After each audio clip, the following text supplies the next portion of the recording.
This is one of the biggest things that happen like with my students, but especially as they're new and they're trying to learn how to channel.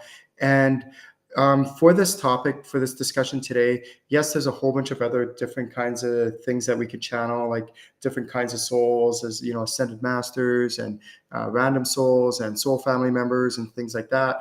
And then there's also different kinds of beings like angels, sprites, fairies, dragons, all different kinds of beings. But for this topic, we're going to stick to spirit guides. And the question is, how do I know if I'm channeling my guides or not? Like, great question.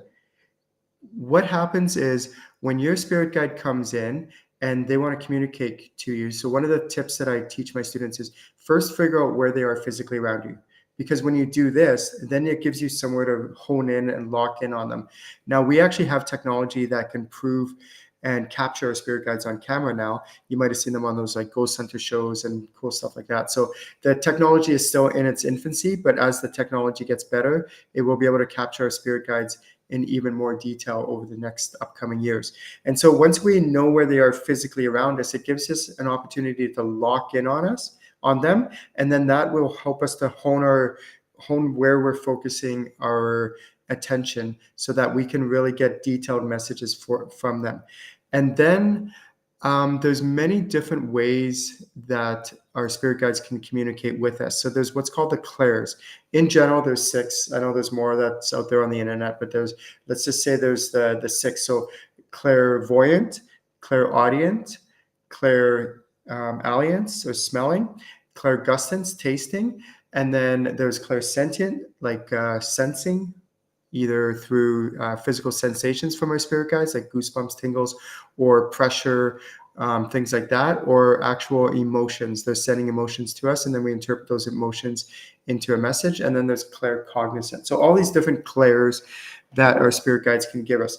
And with practice over time, like what I want my students to do is get very, very good at practicing each one of these individual clairs on their own separately, because then when your spirit guide does come in, then you can go, okay, which clair or clairs are they trying to communicate to this message to me? And then really hone in on that clair, really go tight on it. And then by doing that, it'll allow you to receive more detailed, more practical, more specific information about how that guide is trying to guide you in that area of your life. And then let's say another spirit guide comes in, and this guide, let's say just randomly, let's say it's a female, she comes in and she wants to communicate with you through another clair or a different kind of clair. Then what you can do is you can say, okay, which other clair is she trying to communicate with me? Oh, this other one. Okay. So then I can hone in and get really specific and detailed and just allow myself to receive that message through this other clair that she's trying to communicate this message to me, and fully get that message completely to help me in this other area of my life.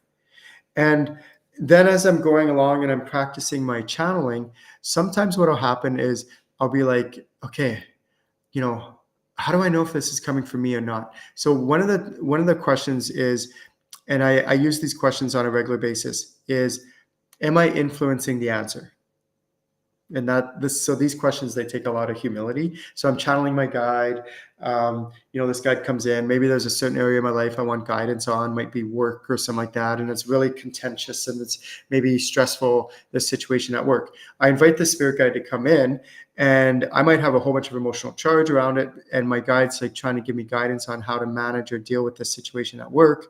And so this guide comes in, and oftentimes when we have a vested interest, emotional interest, sometimes we can get ourselves in the way and we can influence the answer. We can taint the answer. And so this is a little tip, a little trick that I get my students to do, and I'll get you to do if you want, is if I ever find myself when I'm channeling my guide that I'm like, oh, wait, am I influencing the answer?